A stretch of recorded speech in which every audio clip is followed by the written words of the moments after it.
자카르타 연합의 아름다운 아침입니다. 다 함께 사도신경으로 신앙 고백하겠습니다. 전능하사 천지를 만드신 하나님 아버지를 내가 믿사오며 그 외아들 우리 주 예수 그리스도를 믿사오니 이는 성령으로 잉태하사 동정녀 마리아에게 나시고 본디오 빌라도에게 고난을 받으사 십자가에 못 박혀 죽으시고 장사한 지 사흘 만에 죽은 자 가운데서 다시 살아나시며 하늘에 오르사 전능하신 하나님 우편에 앉아 계시다가 저리로서 산자와 죽은 자를 심판하러 오시리라. 성령을 믿사오며 거룩한 공회와 성도가 서로 교통하는 것과 죄를 사하여 주시는 것과 몸이 다시 사는 것과 영원히 사는 것을 믿사옵나이다. 아멘. 제 39장.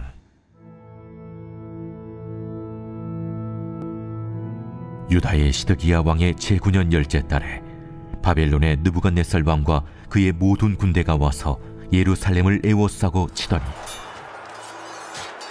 시드기야의 제11년 넷째 달 아홉째 날에 성이 함락되니라. 예루살렘이 함락되매 바벨론의 왕의 모든 고관이 나타나 중문에 앉으니 곧 네르갈사레셀과 삼갈네부와 내시장 살스기민이 네르갈사레셀은 궁중장관이며 바벨론의 왕의 나머지 구관들도 있더라. 유다의 시드기야 왕과 모든 군사가 그들을 보고 도망하되 밤에 왕의 동산길을 따라 두담 샘물을 통하여 성읍을 벗어나서 아라바로 갔더니 갈대아인의 군대가 그들을 따라 여리고 평원에서 시드기야에게 미쳐 그를 잡아서 데리고 하마 땅 리블라에 있는 바벨론의 느부갓네살 왕에게로 올라가매 왕이 그를 신문하였더라. 바벨론의 왕이 리블라에서 시드기야의 눈앞에서 그의 아들들을 죽였고 왕이 또 유다의 모든 귀족을 죽였으며 왕이 또 시드기야의 눈을 빼게 하고 바벨론으로 옮기려고 사슬로 결박하였더라. 갈대아인들이 왕궁과 백성의 집을 불사르며 예루살렘 성벽을 헐었고 사령관 누부사라단이 성중에 남아있는 백성과 자기에게 항복한 자와 그 외에 남은 백성을 잡아 바벨론으로 옮겼으며 사령관 누부사라단이 아무 소유가 없는 빈민을 유다 땅에 남겨두고 그날에 포도원과 밭을 그들에게 주었더라. 바벨론의 느부갓네살 왕이 예레미야에 대하여 사령관 누부사라단에게 명령하여 이르되 그를 데려다가 선대하고 해하지 말며 그가 내게 말하는 대로 행하라. 이에 사령관 누부사라단과 내시장 느부사스반과 궁중장관 느르갈사레셀과 바벨론 왕의 모든 장관이 사람을 보내어 예레미야를 감옥들에서 데리고 사반의 손자 아이감의 아들 그다랴에게 넘겨서 그를 집으로 데려가게 하매 그가 백성 가운데에 사니라. 예레미야가 감옥들에 갇혔을 때에 여호와의 말씀이 그에게 임하니라.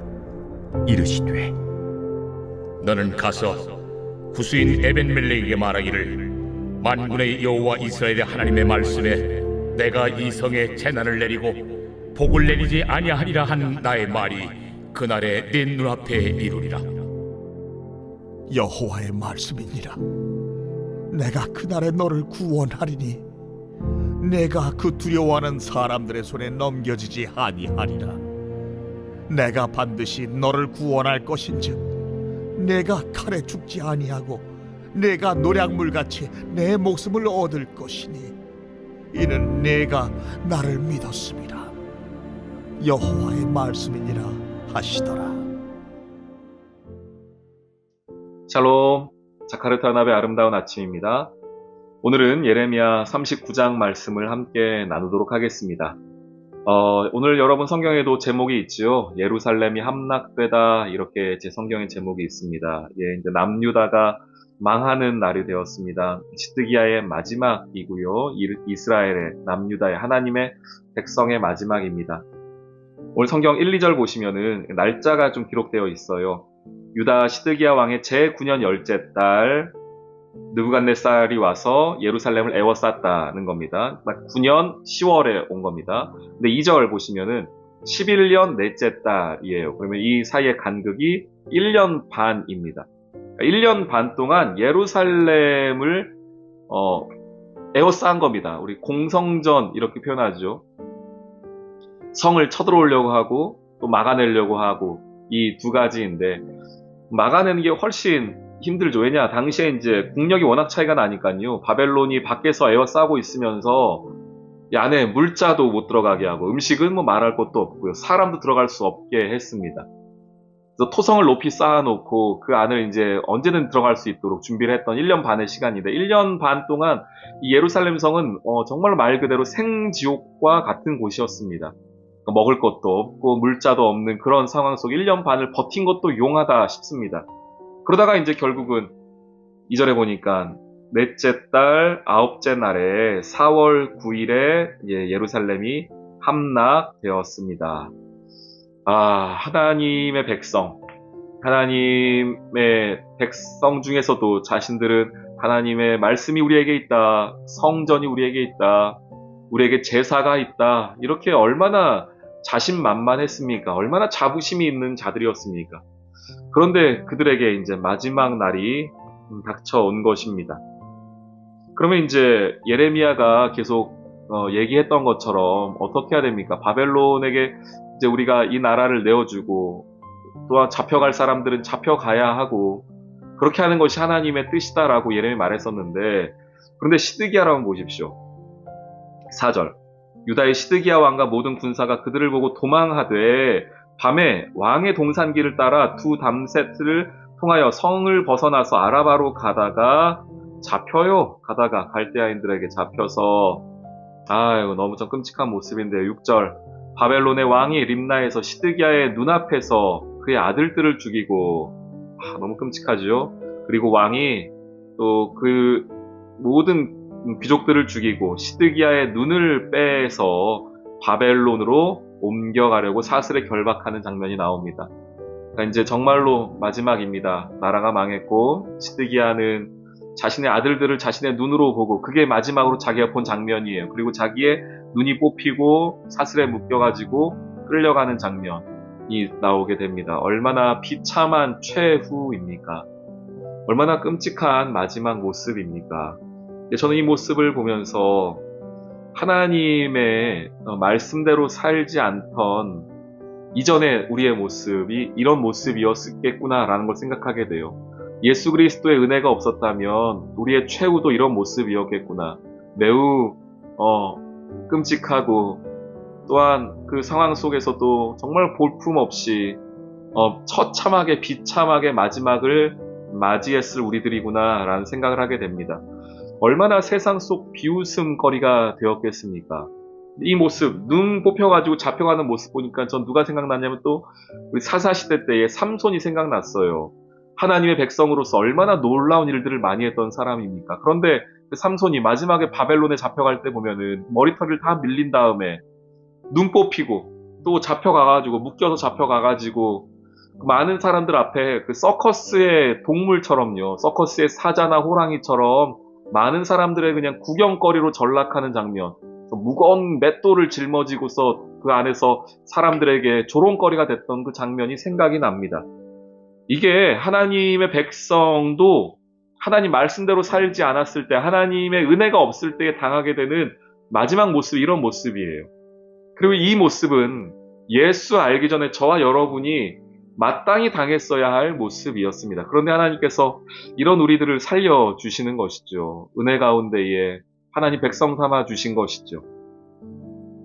그렇게 해서 이제 사람들 갈대아인들이 그 바벨론이 왕궁, 백성의 집 불사르고 예루살렘 성벽 허물고 쓸만한 사람들은 다 잡아갑니다. 그렇게 이제 이야기가 끝날 것 같은데 하나님 여기다가 살짝 복선을 남겨두세요. 뭐냐? 10절 말씀에 사령관 느부사라단이 아무 소유가 없는 빈민을 유다 땅에 남겨두고 그날의 포도원과 밭을 그들에게 주었더라. 그러니까 남아있는 사람들이 있는 거예요. 조금 쓸만하다, 힘있다 싶은 사람들은 바벨론이 다 잡아가고요. 여기 남은 사람들이 누굽니까? 아무 소유 없는 사람들, 빈민들입니다. 그러니까 능력 없고 건강도 안 좋고 별 볼 일 없는 그런 사람들이 이 땅에 남아있는데 그들이 그 땅에 유다 땅에 남아있는 모습을 보게 됩니다. 하나님께서 우리를 구원하신 것은요. 우리를 하나님이 자녀 삼아주신 것은 저와 여러분의 능력이 좋아서가 아닙니다.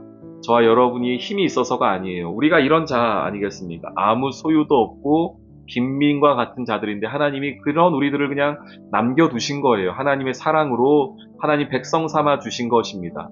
은혜이지요. 내 능력이 아니라 하나님의 은혜로 말미암아 우리가 이 자리에 있게 되는 것입니다.